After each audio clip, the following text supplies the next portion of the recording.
ونستعينه ونستغفره ونؤمن به ونتوكل عليه ونعوذ بالله من شرور أنفسنا ومن سيئات أعمالنا من يهده الله فلا مضل له ومن يضلله فلا هادي له ونشهد أن لا إله إلا الله وحده لا شريك له ونشهد أن سيدنا ومولانا محمدًا عبده ورسوله أما بعد فأعوذ بالله من الشيطان الرجيم بسم الله الرحمن الرحيم محمد رسول الله والذين معه أشداء على الكفار رحماء بينهم وقال النبي صلى الله عليه وسلم الله الله في أصحابي لا تتخذوهم من بعدي غرضا فمن أحبهم فبحبي أحبهم ومن أبغضهم فببغضي أبغضهم صدق الله العظيم وصدق رسوله النبي الكريم ونحن على ذلك لمن الشاهدين والشاكرين والحمد لله رب العالمين يا رب صل وسلم دائما أبدا على حبيبك خير الخلق كلهم رب اشرح لي صدري ويسر لي أمري واحلل عقدة من لساني يفقهوا قولي. سب حضرات محبت کے ساتھ درود پاک پڑھ لیں. اللهم صل على محمد وعلى آل محمد كما صليت على إبراهيم وعلى آل إبراهيم إنك حميد مجيد. اللهم بارك على محمد وعلى آل محمد كما باركت على إبراهيم وعلى آل إبراهيم إنك حميد مجيد. پھر انتہائی واجب الاحترام بزرگوں، دوستوں اور عزیز بھائیوں، یہ جو آپ حضرات کے سامنے فلیکس لگی ہوئی نظر آ رہی ہے، یہ حکومت پنجاب، محکمہ صحت اور محکمہ اوقاف کی طرف سے ہمارے لیے یاد دہانی کے طور پر بھی ہے اور ہدایات اور احتیاطی تدابیر پر عمل کرنے کے لیے بھی ہے کہ مختلف موذی بیماریوں کی طرح یہ بیماری جو ڈینگی وائرس کہلاتا ہے ایک خطرناک بیماری ہے جس سے بچاؤ کے لیے حکومتی محکمے، خاص طور پر محکمہ صحت، وہ وقتاً فوقتاً ہدایات اور احتیاطی تدابیر جاری کرتے رہتے ہیں جن کو اختیار کرنا چاہیے، جن میں بنیادی چیز صفائی ہے کہ ہم سب صفائی کا خیال رکھیں، یہ ہمارے ایمان کا بھی حصہ ہے. اسی طرح بلا ضرورت کسی جگہ پر پانی جمع نہ ہونے دیں جس سے مچھروں کو اپنی افزائش کے لیے کوئی حوصلہ افزا ماحول میسر ہو. اس کا خاص طور پر اہتمام کرنا چاہیے کہ کہیں پانی جمع نہ ہو جہاں مچھر جمع ہو سکیں، بڑھ سکیں. اسی طرح اپنے ارد گرد کی صفائی کا خیال رکھنا چاہیے، گند نہ ہو، کوڑا کرکٹ کہیں نہ پھینکا ہو، اس پر بھی مچھر آتے ہیں اور عموماً کہا جاتا ہے کہ مچھروں سے یہ بیماری پھیلتی ہے. پھر اسی طرح اگر کوئی اس وائرس سے متاثر ہو جائے تو اس کے علاج کا بھی جلدی اہتمام کرنا چاہیے، اس میں بھی سستی نہیں کرنی چاہیے. اور سب سے بڑی بات یہ ہے کہ گناہوں کو چھوڑ کر اللہ رب العزت کی طرف رجوع کا اہتمام کیا جائے جو ہر بیماری سے شفا دینے والے ہیں اور وہی ہر بیماری سے انسان کو محفوظ رکھ سکتے ہیں. تو اللہ تعالی ہمیں ان ہدایات پر بھی عمل کرنے کی توفیق عطا فرمائے، اور اس بیماری کے ساتھ ساتھ تمام بیماریوں سے، وباؤں سے اور امراض سے اور خطرناک جو وائرس پھیلے ہوئے ہیں سب سے ہماری حفاظت فرمائے۔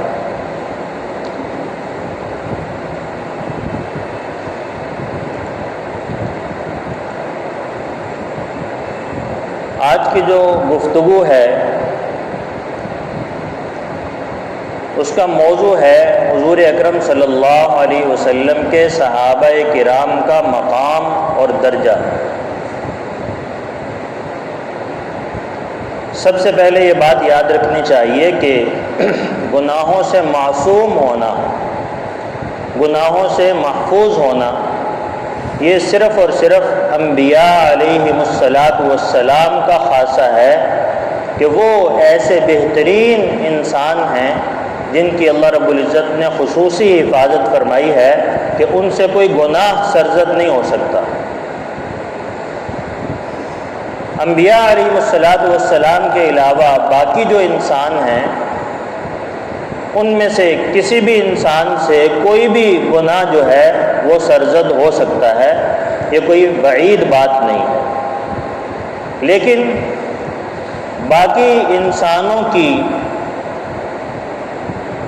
منزلت کا، ان کے مرتبے کا، ان کے مقام کا جو اندازہ ہے وہ ان کی مکمل اچھائی یا مکمل برائی سے نہیں لگایا جاتا، بلکہ ان کے حالات کو اور زندگی کو دیکھا جاتا ہے کہ اگر بظاہر خیر زیادہ ہو، اچھے کام زیادہ ہوں اور گناہ جو ہیں، برائیاں ہیں، غلطیاں ہیں ان سے بچنے کا اہتمام کرتے ہوں، اس کے باوجود انسان ہونے کے ناطے ان سے کوئی غلطی سرزد ہو جائے تو اس پر بھی ان کو احترام کی نظر سے دیکھا جاتا ہے، ان کی مجموعی حالت اور کیفیت کی وجہ سے۔ لیکن حضور اکرم صلی اللہ علیہ وسلم کے جو صحابہ ہیں ان کے لیے معیار الگ ہے۔ ان کو ہم صرف ان کے ذاتی حالات کی بنیاد پر نہ تو از خود کوئی مقام دے سکتے ہیں اور نہ ہی ان کو جو اللہ نے مقام دیا ہے اس میں کوئی کمی کر سکتے ہیں،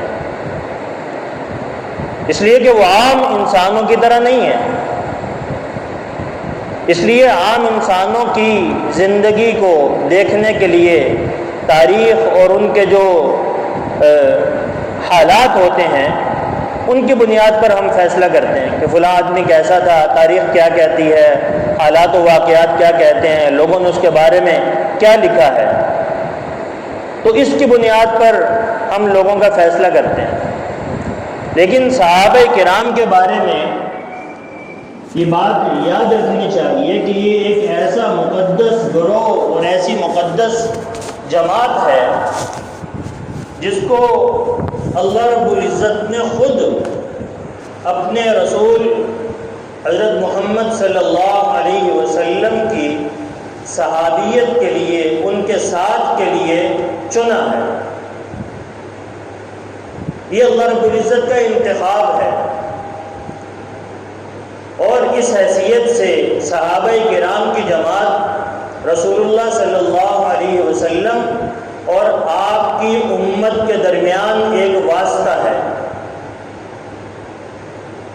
واسطے کا تعین بھی اللہ رب العزت نے خود فرمایا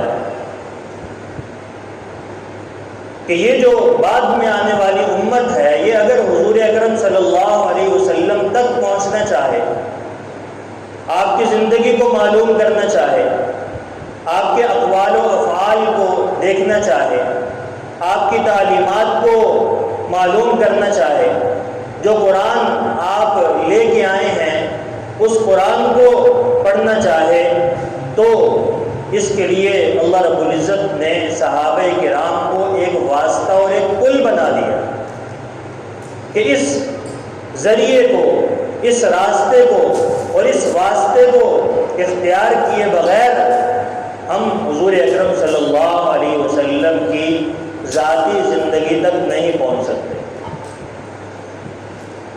تو یہ واسطہ ہے. اگر خدا نہ خواستہ صحابہ کرام کے متعلق بد اعتمادی کی فضا قائم ہو جائے تو پھر وہ ساری چیزیں جو ان کے ذریعے سے ہم تک پہنچی ہیں وہ سب مشکوک ہو جاتی ہیں، جن میں سر فہرست قرآن پاک ہے کہ اللہ رب العزت نے اپنے نبی کے لیے اپنی جانوں کو قربان کرنے والے، اپنی اولاد کو، اپنی بیویوں کو، اپنے خاندانوں کو قربان کرنے کا جذبہ رکھنے والے اور حضور اکرم صلی اللہ علیہ وسلم کے ساتھ ہر قسم کی وفاداری نبھانے والے اور آپ صلی اللہ علیہ وسلم کے ارشادات کو، آپ کی تعلیمات کو پوری امت تک پہنچانے کا جذبہ رکھنے والے وہ یہ صحابہ کرام، اور یہ کام انہوں نے پوری ذمہ داری کے ساتھ نبھایا ہے، کیا ہے. اب اگر صحابہ کرام کی جماعت ہی مشکوک ہو جاتی ہے، ان پر اعتماد قائم نہیں رہتا، تو جو قرآن ان کے واسطے سے پہنچا ہے وہ بھی مشکوک ہو جائے گا. ظاہر ہے جب قاصد کی، پیغام پہنچانے والے کی امانت داری اور دیانت داری مشکوک ہو جائے تو جو پیغام وہ لے کے آیا ہے وہ کیسے اس سے محفوظ سمجھا جائے گا. اس لیے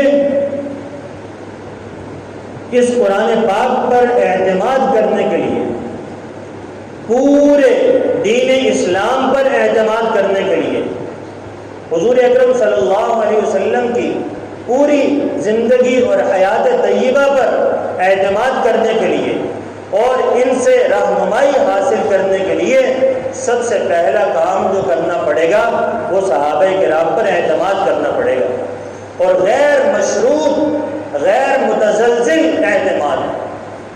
غیر متزلزل کا مطلب ہے کہ وہ اعتماد کسی کے ہلانے سے ہل نہ جائے. کوئی ہمیں ان کے بارے میں مشکوک کرنا چاہے تو اپنی کوشش میں کامیاب نہ ہو، ایسا اعتماد چاہیے. اور اگر ایسا اعتماد ہم قائم کرنے میں کامیاب نہیں رہتے تو ہمارا دین سارا مشکوک ہو جاتا ہے. وہ سارا سلسلہ، ساری تعلیمات، وہ سب احکام مشکوک ہو جاتے ہیں، ان کی کوئی شرعی حیثیت باقی نہیں رہتی. تو یہ صحابہ کرام کا مقام ہے کہ جس کو عام معیار پہ نہیں پرکھا جائے گا. کیوں؟ کہ اللہ رب العزت نے اس کو دین اسلام کی تبلیغ کا ایک ذریعہ بنایا ہے، لہذا اس کا معیار بھی قرآن سے معلوم کیا جائے گا، اللہ رب العزت سے معلوم کیا جائے گا، حضور اکرم صلی اللہ علیہ وسلم کی سنت سے معلوم کیا جائے گا، آپ کی ذخیرہ احادیث سے معلوم کیا جائے گا، آپ صلی اللہ علیہ وسلم کی سیرت طیبہ سے صحابہ کرام کا معیار معلوم کیا جائے گا کہ ان کا معیار کیا ہے، ان کا مقام کیا ہے، ان کا مرتبہ کیا ہے. بلکہ اس سے بڑھ کر صحابہ کرام کی زندگی حضور اکرم صلی اللہ علیہ وسلم کی حیات طیبہ اور آپ کی سیرت کا ایک حصہ ہے. اس کے بعد تھوڑی سی پڑھا دیں.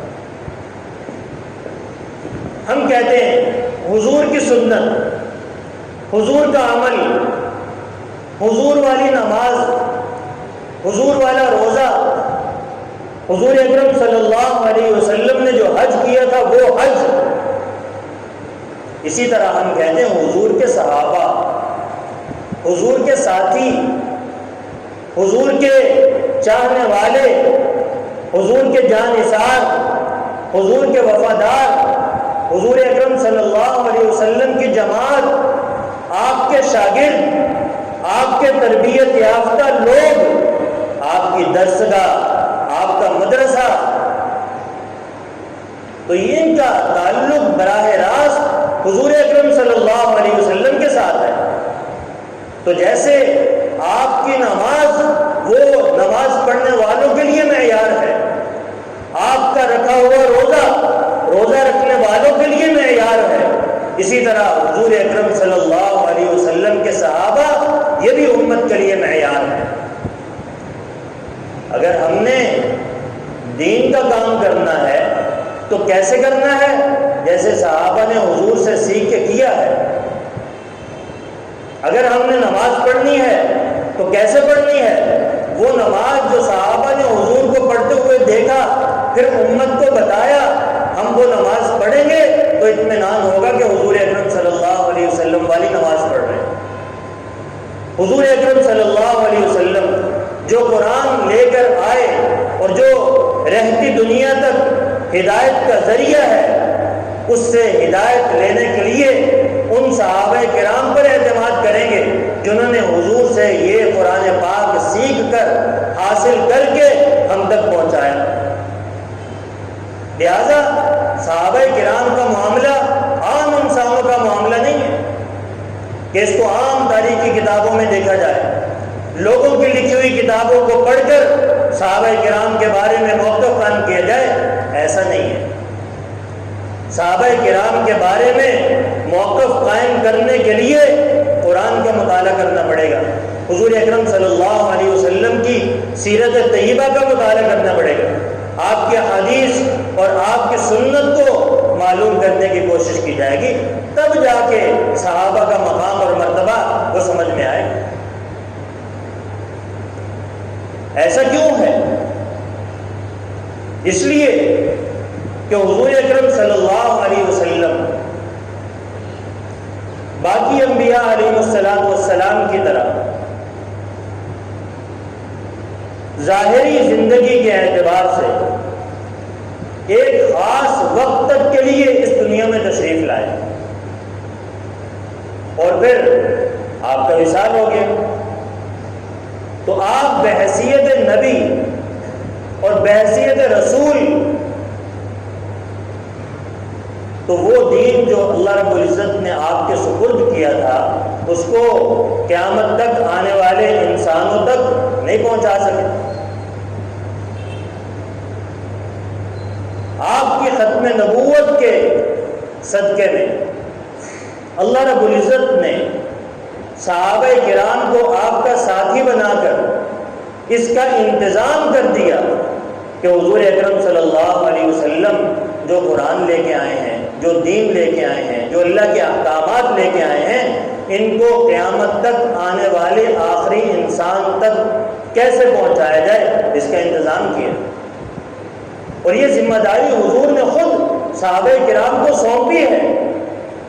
آپ نے ارشاد فرمایا بلغوا عنی ولو آیا، مجھ سے تمہیں ایک آیت ملے، ایک جملہ ملے، ایک بات ملے، بلغوا، اس کو آگے پہنچا دو، اس کی تبلیغ کرو، اس کو پوری دنیا میں پہنچانے کا انتظام اور اہتمام کرو۔ یہ ہے صحابہ کرام کی ذمہ داری۔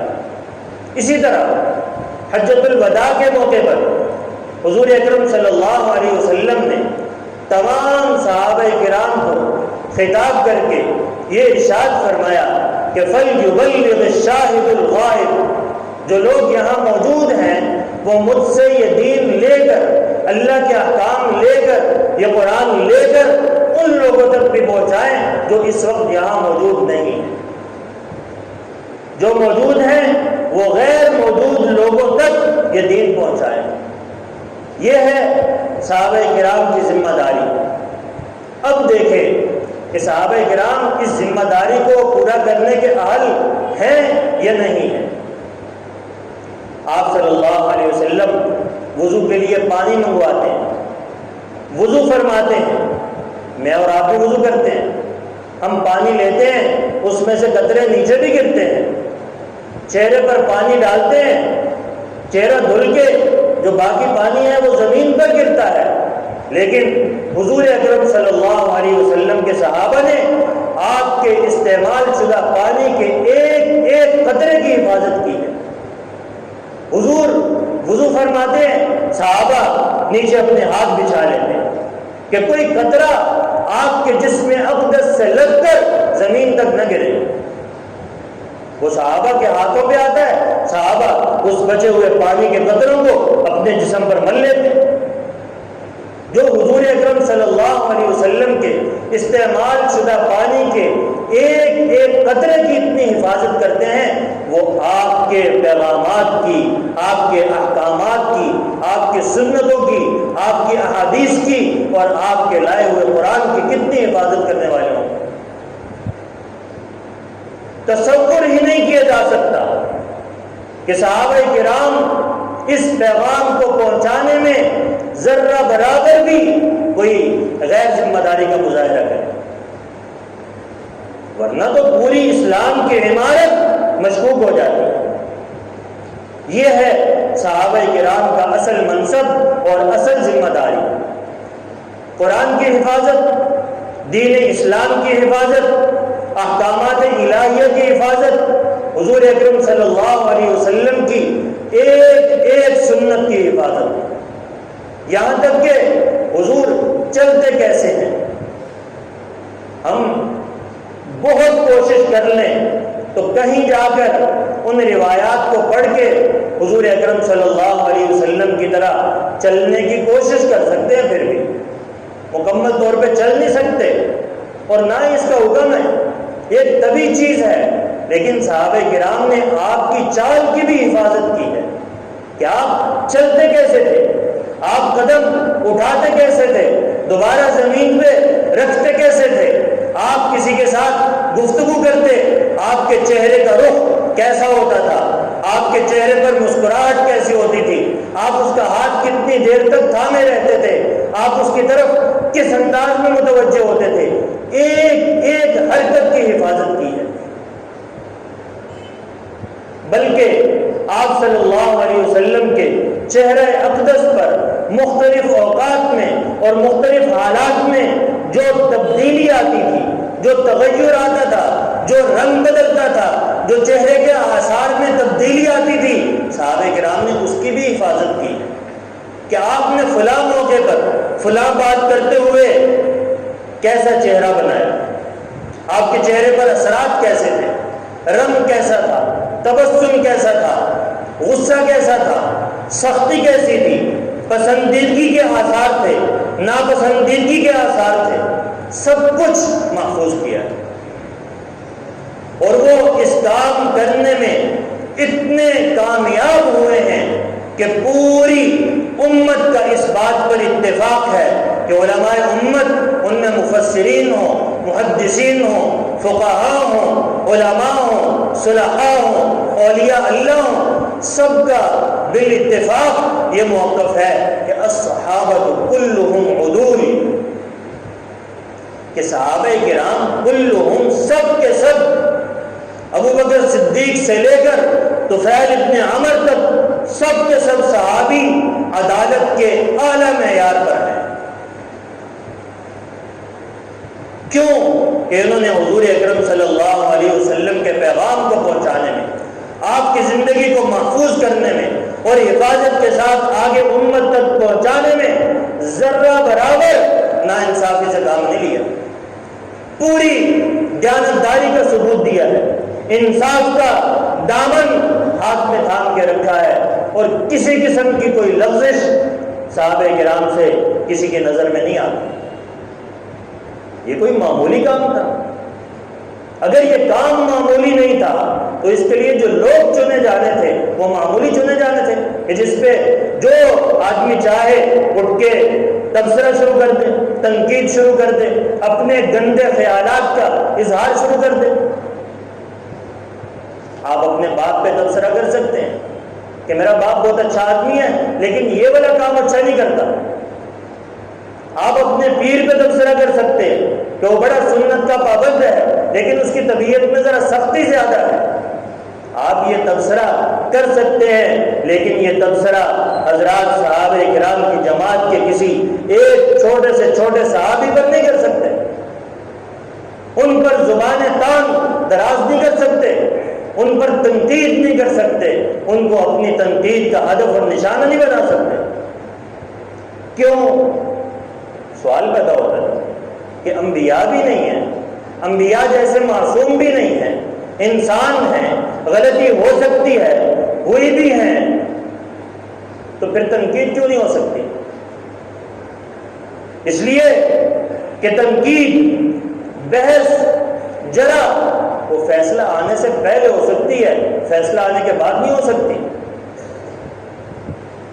عدالت نے کسی ملزم کو بری کر دیا، آپ کو اس نے ایسے بھی کیا تھا، ایسے بھی کیا تھا، ایسے بھی کیا تھا، سننے والا کہے گا ٹھیک ہے کیا ہوگا، لیکن اب عدالت کا فیصلہ آ گیا ہے، اب آپ اس طرح کی باتیں نہیں کر سکتے، کریں گے کوئی فائدہ نہیں ہے۔ اس لیے صحابہ کرام کے متعلق جس نے ان کا انتخاب کیا تھا، جس نے ان کو اپنے نبی کے واسطے اور ذریعے کے لیے چنا تھا، ان کا فیصلہ تو اللہ رب العزت نے اسی وقت کر دیا تھا جب قرآن پاک ابھی نازل ہو رہا تھا۔ کیا فیصلہ کیا تھا؟ ایک بڑی مشہور آیت ہے، ہمارے تبلیغی جماعت کے ساتھی اکثر وہ آیت پڑھتے ہیں، کنتم خیر امۃ اخرجت للناس، تم بہترین امت ہو۔ یہ قرآن کس کے زمانے میں نازل ہوا؟ صحابہ کرام کے زمانے میں، مخاطب کا صیغہ ہے کہ تم بہترین امت ہو، تو اس کا سب سے پہلا مخاطب، سب سے پہلا مصداق وہ صحابہ کرام کی جماعت ہے۔ اللہ ان سے کہہ رہے ہیں، اور ایک عالم انہوں نے اس کا بڑا بہترین ترجمہ کیا، انہوں نے کہا یہ تو ایک عمومی ترجمہ ہے کہ تم بہترین امت ہو، یہ سب لوگ اس میں شامل ہو جاتے ہیں۔ اگر عربی زبان سے تھوڑی سی مناسبت ہو تو یہ اضافت ہے، مضاف مضاف الیہ ہے، میرا سپیکر، میرا ممبر، میری مسجد، میرے ساتھی، میرے لوگ۔ آپ کسی چیز کی اضافت اپنی طرف یوں کرتے ہیں، میرا گھر، میری کتاب، میرا کاروبار، تو یہاں خیر امتن کا لفظ ہے، یہ مضاف الیہ ہے، اضافت ہے۔ اس کا مطلب کیا بنتا ہے؟ امت کے بہترین لوگ، ساری امت بہترین نہیں، اس لیے کہ امت میں ماننے والے بھی ہیں، نہ ماننے والے بھی ہیں، حضور کے زمانے والے بھی ہیں، ہمارے زمانے والے بھی ہیں، تو سارے تو بہترین نہیں ہیں۔ کوئی بہتر ہوگا، کوئی اچھا ہوگا، کوئی ٹھیک ہوگا، کسی پر کوئی حکم کچھ لگے گا، کسی پر کچھ لگے گا، لیکن جو بہترین لوگ ہیں وہ صحابہ کرام کی جماعت ہے۔ تو اس کا ترجمہ کیا کریں گے؟ امت کے بہترین لوگ تم ہو۔ تو یہ تو فیصلہ ہو چکا ہے، اور اس میں کوئی خصوصیت نہیں ہے کہ پہلے 10 بہترین ہیں، پہلے 100 بہترین ہیں، پہلے 1000 بہترین ہیں، اس طرح کا کوئی خصوصیت نہیں ہے۔ بہترین ہونے میں سب برابر ہے، اس لیے کہ اپنے سے ماتحتوں کے لیے حضور اکرم صلی اللہ علیہ وسلم کا سب سے آخری جو صحابی ہے، جس نے آپ کو صرف ایک جھلک دیکھا، ایک لمحے کے لیے آپ کی صحبت ملی، صحابی بن گیا، پوری امت کے اولیاء مل کر اس کے جوتے کی خاک کے برابر نہیں ہو سکتے۔ یہ صحابہ کرام کا مقام ہے، پوری امت سے بہترین ہے آپ کا آخری صحابی بھی۔ تو یہ فیصلہ کس نے کیا؟ میں نے نہیں کیا، آپ نے نہیں کیا، نہ ہی ہمارے دائرہ اختیار میں آتا ہے۔ یہ فیصلہ اس نے کیا جس نے ان کا انتخاب کیا تھا، اور اس نے نبی سب سے اعلیٰ بھیجا، تو اس کو جو ساتھی دینے تھے وہ بھی سب سے اعلیٰ دینے تھے۔ دوسری جگہ فرمایا وَكَذَلِكَ جَعَلْنَاكُمْ أُمَّةً وَسَطًا، ہم نے تمہیں معتدل امت بنایا ہے، تم کمی بیشی سے، افراد و تفرید سے پاک امت ہو، پاک لوگ ہو، معتدل لوگ ہو، درمیانے لوگ ہو، امت وسط ہو۔ اس کا سب سے پہلا مخاطب کون ہے؟ صحابہ کرام ہیں۔ سب مفسرین کا اس پر اتفاق ہے کہ اللہ نے ان کو امت وسط کہا۔ اسی طرح اللہ نے اپنے قرآن کا وارث بنانا تھا، کس کو بنایا؟ فرمایا ثم اورثنا الکتاب الذین اصطفینا من عبادنا، ہم نے اپنی کتاب کا وارث ان لوگوں کو بنایا الذین اصطفینا من عبادنا، جن کو ہم نے اپنے بندوں سے چنا۔ پوری انسانیت سے اللہ رب العزت نے قرآن کا وارث بنانے کے لیے اور سب سے پہلا وارث بنانے کے لیے صحابہ کرام کی جماعت کو چنا۔ انہوں نے پھر یہ وراثت حضور اکرم صلی اللہ علیہ وسلم سے وصول کر کے باقی امت تک پہنچائی۔ وہ ہیں اس قرآن کے پہلے وارث۔ انہوں نے اپنا کام اس بہترین انداز میں کیا کہ اللہ رب العزت نے ان کو قرآن پاک میں خود اعزاز عطا فرمائے ہیں، ان کو گولڈ میڈل دیے ہیں۔ ان کے لیے آپ نے سنا ہوگا کہ فلاں بڑی شخصیت، اس کو انگریز نے سر کا خطاب دیا، اس کو فلاں نے بابا اردو کا خطاب دیا، اس کو خان صاحب کا خطاب دیا۔ یہ خطاب دیے جاتے تھے ہندوستان میں۔ صحابہ کرام کی جماعت تو وہ ہے جس کو اللہ رب العزت نے خود خطاب عطا فرمائے ہیں، خود اعزاز دیے ہیں، خود میڈل دیے ہیں، خود یہ تمغے ان کے سینے پر سجائے ہیں۔ فرمایا کہ اولئک هم المؤمنون حقا، یہ سچے مومن ہیں۔ اولئک هم الصادقون، یہ سچے لوگ ہیں۔ اولئک هم المهتدون، یہ سیدھے راستے پر ہیں۔ اولئک هم المفلحون، یہ کامیاب لوگ ہیں۔ اولئک هم الراشدون، یہ رشد و ہدایت کو پانے والے ہیں۔ اولئک هم الفائزون، یہ فائز اور کامیاب ہونے والے لوگ ہیں۔ اور اولئک عنہا مبعدون، یہ جہنم سے دور کر دیے گئے لوگ ہیں۔ یہ کس نے دیا خطاب؟ جو یہ اختیار رکھتا ہے کہ وہ کسی کی کامیابی اور ناکامی کا فیصلہ کرے، اس نے یہ اعزاز دیے، اس کا فیصلہ ہے۔ پھر اس نے ایک عام اعلان کر دیا تمام صحابہ کرام کے لیے کہ رضی اللہ عنہم ورضوا عنہ۔ صحابہ کرام کے علاوہ بعد میں آنے والے یا باقی امتوں کے انبیاء کی جو امتیں ہیں ایمان لانے والی، ان کے ساتھی، ان کے مومن، ان کو یہ اعزاز ملے گا، لیکن جنت میں داخل ہونے کے بعد سب سے آخر میں اللہ رب العزت جنتیوں سے پوچھیں گے ساری نعمتیں دینے کے بعد کچھ اور چاہیے؟ یہ اللہ سارا کچھ تو دے دیا، اب اور کیا چاہیے؟ اللہ پوچھیں گے نہیں کچھ رہ گیا ہو تو بتا دو، کچھ اور چاہیے؟ کہیں گے نہیں سب کچھ مل گیا، اللہ کا شکر ہے الحمدللہ۔ اللہ تعالیٰ فرمائیں گے ایک چیز رہ گئی، وہ ہے میری رضا۔ آج میں تمہیں اپنی رضا دیتا ہوں اور اپنی رضا کا تمہارے لیے اعلان کرتا ہوں، آئندہ میں کبھی تم سے ناراض نہیں ہوں۔ تو یہ ایمان والوں کو جنت میں جانے کے بعد سب سے جو آخری نعمت ملے گی وہ اللہ کی رضا ہوگی، اور صحابہ کرام کو جنت میں جانے سے پہلے اسی دنیا میں اللہ رب العزت نے اپنی رضا سے نواز دی۔ فرمایا کہ رضی اللہ عنہم ورضوا عنہ، اللہ ان سے راضی، وہ اللہ سے راضی۔ آپ کہتے ہیں اپنی مرضی سے اپنی زندگی گزارنے کا دو آدمی فیصلہ کر لیں، ایک مرد اور ایک عورت ایک دوسرے کے ساتھ نکاح کا فیصلہ کر لیں، ایک دوسرے کے ساتھ رہنے کا فیصلہ کر لیں، آپ کہتے ہیں میاں بیوی راضی، تو کیا کرے گا قاضی؟ کسی قاضی کی ضرورت نہیں ہے۔ مسئلہ بھی یہی ہے، دو آدمیوں کے سامنے ایک مرد اور ایک عورت ایک دوسرے سے ایجاب و قبول کر لیں، مرد کہے میں نے نکاح کیا، عورت کہے میں نے قبول کیا، وہ کہے میں نے اتنا مہر رکھا، دو آدمیوں نے یہ بات سن لی، نکاح ہو گیا۔ ہم نے محاورہ بنا دیا اس کا کہ جب میاں بیوی راضی تو کیا کرے گا قاضی؟ جب اللہ راضی ہے اور اس نے جن کو چنا ہے اپنے نبی کی صحابیت کے لیے وہ بھی اللہ سے راضی ہیں، کسی کو کیا تکلیف ہے؟ کسی کے پیٹ میں کیوں مروڑ پڑ رہے؟ کوئی اپنی زبان اور اپنے دل کو ان کے بارے میں کیوں گندا کر رہا ہے؟ سوائے اس کی اور کوئی وجہ نہیں ہے کہ اس کے دل میں ایمان ہی نہیں ہے۔ ایمان ہوتا تو اللہ کے ہر فیصلے پر راضی ہوتا۔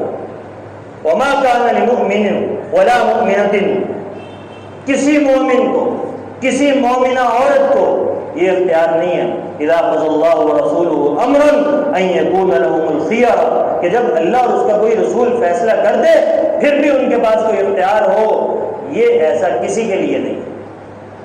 اللہ کے فیصلے کے بعد اور اس کے رسول کے فیصلے کے بعد کسی ایمان والے کے لیے کوئی اختیار باقی نہیں بچتا۔ ایمان والے کے لیے اختیار نہیں نہ بچتا، جو ایمان والا نہیں ہے وہ جو مرضی کرتا پھرے۔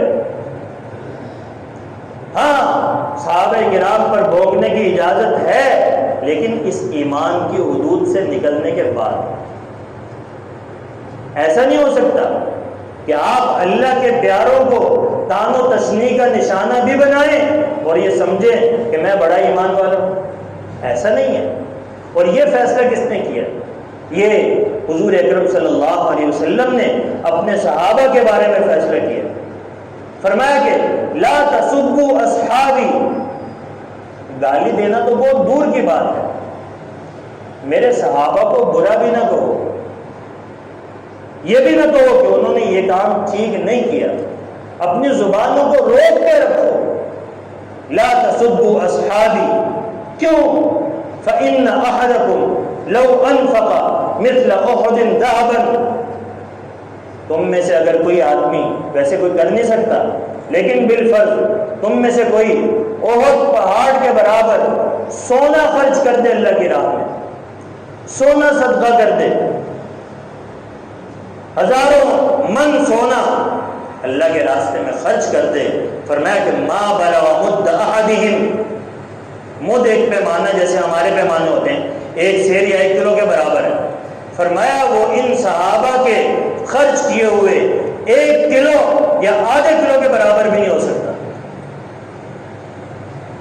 آپ بہت پہاڑ کے برابر سونا خرچ کرے، نبی کے صحابی نے جو مٹھی بھر کھجورے، یہ بھی بڑی بات ہے، 1 کھجور یہ بھی بڑی بات ہے، آدھی کھجور بھی اگر کسی نے صدقہ کی ہے تو ہمارا اور آپ کا احد پہاڑ کے برابر سونا اللہ کے راستے میں خرچ کیا ہوا اس کا مقابلہ نہیں کر سکتا، ثواب کے اعتبار سے بھی نہیں کر سکتا، خلوص کے اعتبار سے بھی نہیں کر سکتا۔ یہ کس کا فیصلہ ہے؟ حضور اکرم صلی اللہ علیہ وسلم کا۔ ایک دوسرے انداز میں اللہ کا واسطہ دے کے فرمایا اللہ اللہ فی اصحابی، 2 مرتبہ لفظ اللہ۔ ہم کہتے ہیں تمہیں خدا کا واسطہ، تمہیں تمہاری ماں کا واسطہ، تمہیں تمہارے باپ کا واسطہ، تمہیں تمہارے مسلمان ہونے کا واسطہ، اور اللہ کا نبی امت کو اللہ کا واسطہ دے رہا ہے کہ خدا کا واسطہ، خدا کا واسطہ، میرے صحابہ کے بارے میں اللہ سے ڈرو، لا تتخذوهم من بعد غرضا، میرے بعد ان کو ہدف تنقید نہ بنا لینا، فمن احبهم فبحبی احبهم، جس نے اس سے محبت کی اس نے میری محبت کے ذریعے، میری محبت کی وجہ سے ان سے محبت کی۔ محدثین نے اس کے 2 مطلب بیان کیے۔ پہلا مطلب یہ ہے کہ جس نے صحابہ سے محبت کی اس نے مجھ سے محبت کی۔ دوسرا مطلب یہ ہے کہ جو صحابہ سے محبت کرے گا میں اس سے محبت کروں گا۔ اگر ہم یہ دعویٰ کرتے ہیں کہ ہمیں حضور سے محبت ہے تو بھی صحابہ سے محبت کرنی پڑے گی، اور اگر ہم یہ دعا کرتے ہیں کہ ہمیں حضور کی محبت نصیب ہو جائے پھر بھی صحابہ سے محبت کرنی پڑے گی۔ ایسا نہیں ہو سکتا کہ صحابہ سے محبت نہ ہو اور ہم بائی پاس حضور کی محبت حاصل کرنا چاہیں، کبھی نہیں ہو سکتا۔ پھر فرمایا فمن ابغضهم فببغضی ابغضهم، جو ان سے بغض رکھتا ہے وہ میری وجہ سے بغض رکھتا ہے۔ اس کے بھی وہی 2 مطلب ہیں کہ جس کو صحابہ سے بغض ہے اس کو در حقیقت مجھ محمد سے بغض ہے، اور جو صحابہ سے بغض رکھے گا میں بھی اس سے نفرت کروں، وہ میری محبت نہیں پا سکے۔ یہ کون کہہ رہا ہے؟ حضور اکرم صلی اللہ علیہ وسلم۔ حضور سراپا رحمت ہے، حضور لعنت کو منع فرماتے ہیں، لیکن صحابہ کے بارے میں حضور اکرم صلی اللہ علیہ وسلم کی حمیت، آپ کی غیرت، آپ کا جذبہ، آپ کی محبت، وہ تمام چیزوں سے بالاتر ہو جاتی ہے۔ اور رحمت للعالمین لعنت کے الفاظ استعمال کرتا ہے کہ اذا رأیتم الذین یسبون اصحابی فقولوا لعنت اللہ علی شرکم، جب تم دیکھو کہ جو لوگ میرے صحابہ کو برا کہہ رہے ہیں تم ان سے کہو کہ تمہارے شر پر خدا کی لعنت ہو۔ یہ کون کہہ رہا ہے؟ حضور اکرم صلی اللہ علیہ وسلم۔ ایک جگہ فرمایا فمن سبهم، کہ جس نے صحابہ کرام کی برائی بیان کی، ان کو برا کہا، اور ان کے بارے میں غلط الفاظ استعمال کیے، فرمایا کہ ان پر اللہ کی بھی لعنت، فرشتوں کی بھی لعنت اور تمام انسانوں کی ان پر لعنت ہے، صرف مسلمانوں کی نہیں، علیہم لعنت اللہ والملائکۃ والناس اجمعین۔ ایسا کیوں ہے؟ یہ اسی لیے ہے کہ صحابہ کرام خود سے اتفاقاً حضور اکرم صلی اللہ علیہ وسلم کے زمانے میں پیدا نہیں ہو گئے، یہ اللہ نے حضور اکرم صلی اللہ علیہ وسلم کے لیے ان کا انتخاب فرمایا تھا، ان کو چنا تھا۔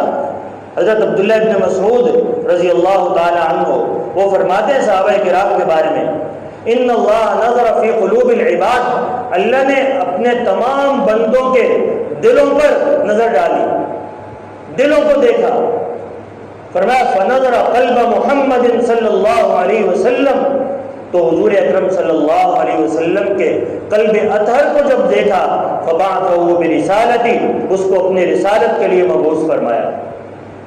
اس کے بعد ثم نظر فی قلوب العباد، پھر تمام انسانوں کے دلوں کو دیکھا اور فرمایا کہ وبعد قلب محمد وجد قلوب اصحابہ خیر قلوب العباد، کہ حضور اکرم صلی اللہ علیہ وسلم کے قلب اطہر کے بعد صحابہ کرام کے دلوں کو تمام انسانوں کے دلوں سے بہترین پایا، اور پھر فاختارہم لصحبت نبیہ، اپنے نبی کی صحبت کے لیے ان کو چنا، ان کا انتخاب کیا، ونصرت دینہ، اور اپنے محبوب کے دین کی نصرت کے لیے صحابہ کرام کا انتخاب کیا۔ اب حضور کا انتخاب، اللہ کا انتخاب اور پوری امت کے قابل احترام لوگ اسلام آباد کی سڑکوں پر اور کراچی کی سڑکوں پر کچھ بدبخت کھڑے ہو کر صحابہ کرام کو طعن و تشنیع کا نشانہ بنائیں، برسر عام ان کو گالیاں دیں، ان پر لعنت کریں، ان پر کفر کے فتوے لگائیں، یہ سوائے اس کے اور کچھ نہیں ہو سکتا کہ یہ یہاں پر امن کو ختم کرنا چاہتے ہیں، آپس میں لڑا دینا چاہتے ہیں۔ تو یاد رکھیں، جیسے یہ حضور نے فرمایا جو میرے صحابہ کو برا کہے گا اس نے مجھے تکلیف دی، اور جس نے مجھے تکلیف دی اس نے اللہ کو تکلیف دی۔ تو یہ صرف اللہ کے دشمن نہیں ہے، صرف نبی کے دشمن نہیں ہے، صرف صحابہ کے دشمن نہیں ہے، بلکہ یہ اسلام کے بھی دشمن ہیں، یہ ملک پاکستان کے بھی دشمن ہیں۔ اس لیے حکومت وقت کو چاہیے، اور پوری جو مذہبی قیادت ہے، سیاسی قیادت ہے، ان کی انگلیاں اٹھ رہی ہیں حکومت میں موجود بعض وزراء کی طرف کہ یہ ان کی مدد سے اور ان کی ملی بھگت سے یہ سب کچھ ہو رہا ہے۔ تو حکومت کو ذمہ داری کا ثبوت دینا چاہیے، سب سے پہلے تو ایسے لوگوں کو حکومتی عہدوں سے برطرف کرے، الگ کرے۔ اگر حکومت یہ ثابت کرنا چاہتی ہے کہ وہ پاکستان میں امن چاہتے ہیں اور واقعی مدینہ کی ریاست بنانا چاہتے ہیں اور اسلامی ریاست بنانا چاہتے ہیں، تو جو اسلام کے خلاف بھونکنے والی زبانیں ان کو بند کریں۔ یہ حکومت کی اور ریاست کی ذمہ داری ہے، اور اس کے راستے میں آنے والی کسی رکاوٹ کو کسی طور پر برداشت نہیں کرنا چاہیے۔ جو لوگ اس میں مبتلا ہیں ان کو بھی قرار واقعی سزا دینی چاہیے۔ آپ حضرات اس سے متفق ہیں بھی یا نہیں؟ ہاں، ہمارے ملک میں رہ کر، اسلام کے نام پر بننے والے ملک میں، اسلام کی جو مقدس شخصیات ہیں جن کے احترام کے بارے میں مسلمانوں میں اور خصوصاً اہل سنت والجماعت میں کسی قسم کا کوئی اختلاف نہیں پایا جاتا۔ اب آپ دیکھ لیں، اہل سنت کے تمام مسالک کے جو مقتدر علماء ہیں، مفتی منیب الرحمان صاحب ہیں، مفتی تقی عثمانی صاحب ہیں، علماء اہل حدیث ہیں، یہاں تک کہ شیعوں کے معتدل علماء، انہوں نے بھی اس کی مذمت کی اور کرنی بھی چاہیے کہ ان کے صفوں میں جو چھپے ہوئے صحابہ کے دشمن ہیں ان سے بیزاری کا اعلان کریں۔ شیعوں کے ایک بہت بڑے عالم، انہوں نے بھی یہی الفاظ استعمال کیے ہیں کہ یہ حکومت میں موجود بعض وزراء کی شرارت ہے، تو حکومت کو اپنے دامن پر لگے ہوئے اس داغ کو اس انداز میں دھونا ہوگا کہ اس سازش کو بھی ناکام بنائیں، اور اس سازش میں شریک جتنے لوگ ہیں اوپر سے لے کے نیچے تک سب کو پاکستان کے اور اسلام کے قانون کے مطابق گرفتار کریں اور سزائیں دیں۔ اگر آپ حضرات اس سے متفق ہیں تو صرف ایک مرتبہ کہہ دیں کہ حکومت کو ایسے کرنا چاہیے،